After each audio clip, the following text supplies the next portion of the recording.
গাড়িতে উঠে গেছে এবং আমরা তখন মুভ করে আসছি এবং এখানে আসার পরে আমরা আমাদের পিছনে একটা জিপ আটকায় গেছে। এই কারণ জিপের সামনে আপনার হচ্ছে মোটামুটি 100 জনের মতো পুলিশ তখন আমার জিপের ইয়েতে চলে আসছে। আমার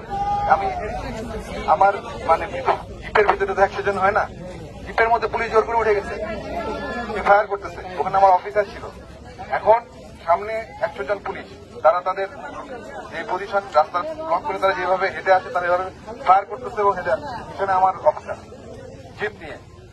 আমি বুঝাতে পারছি আপনাদের, তারা কিন্তু ফায়ার করতে করতে বাইপাইল পার হয়ে পল্লীবুদ্ধ হয়ে এই পর্যন্ত এসে তারা এখানে আত্মসমর্পণ করছে। আর তারা জানে তারা যেভাবে আসতেছে এটা ঠিক না, তারা যেভাবে নির্বিচারে গুলি চালাচ্ছে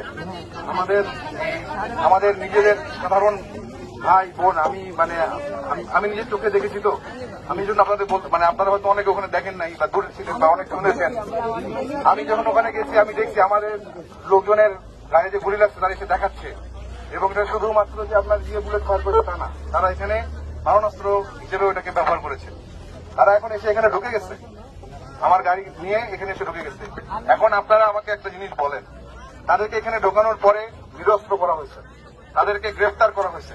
এখন তাদের নথিপত্র, নাম, কি কোন দায়িত্ব, এই সকল জিনিসপত্র ডকুমেন্টেশন করা হবে। তাদেরকে কিন্তু প্রথম কথা তাদেরকে গ্রেফতার করা হয়েছে, এটা কি ক্লিয়ার আপনারা? আমাদের ডিভিশনের জিওসি মহোদয় বলেছেন তাদের উপযুক্ত বিচার হবে। আপনারা তো সেনাবাহিনীর সাথে এতদিন ছিলেন, আমরা আপনাদের সাথে ছিলাম, আমরা তো গ্রাউন্ডে ছিলাম। দেশের জনগণের যান মালের নিরাপত্তার দায়িত্ব আপনাদের। আমরা একটা অনেক বড় সমস্যার সমাধান করে আজকে এখানে এসে পৌঁছাইছি।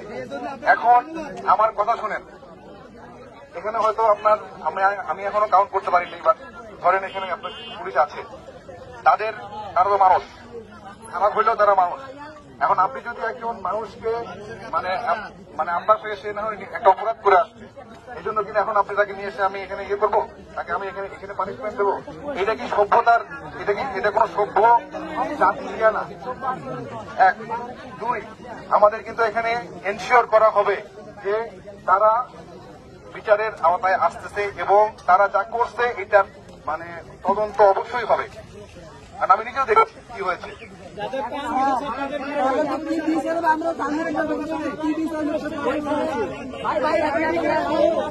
আপনারা সবাই বলবেন না, দাঁড়ান। আপনারা আমাকে একজন করে বলেন যে আপনাদের আর কি জানতে চান।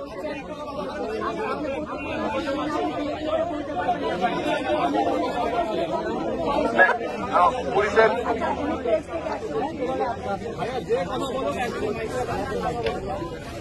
সাংবাদিক